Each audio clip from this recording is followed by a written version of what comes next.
Europaturnén.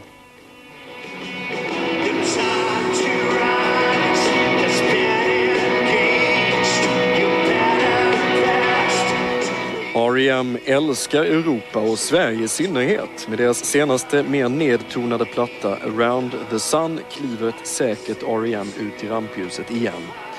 24 Nyheter träffar basisten och keyboardisten Mike Mill som berättar om att bandet just nu upplever en sällsynt energi och positivism. I feel like I've been on the peak of my career for 15 years. You know, I feel like we're doing great work. We're playing great shows. I think we're doing really well.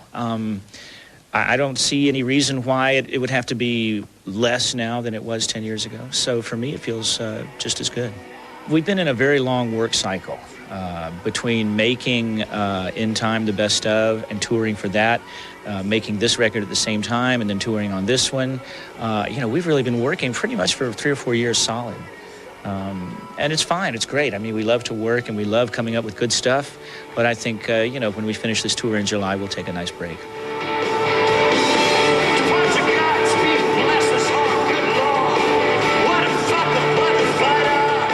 R.E.M har alltid rört om i grytan. Förra året turnerade bandet med sina anti-Bush-spelningar och försökte förmå väljarna att rösta på Kerry istället.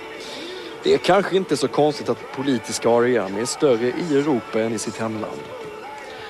I'm not sure why we're so big in Europe. I prefer to think it's because they have good taste and they like good music. It's funny, we've worked really hard to break through over here, and certainly that happened some years ago, and we've managed to stay with it.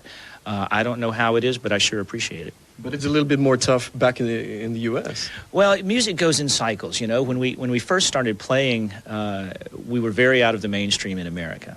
And then in the 90s, the mainstream sort of moved over to us, and we became very popular. And now music's moved into a different thing. You know, hip-hop is just far and away the biggest thing in America. And so we're not so popular over there anymore. That's okay. I'll just come over here and play. We love what we do. There's nothing better than playing to a room full of people who are having a great time and giving you back energy, and you give them energy, and the more you give them, the more they give you, and it goes back and forth like that. It's still also fun to discover new songs. You know, when you sit down and you come up with a new song, it's just like digging up a buried treasure. You know, it still feels really good.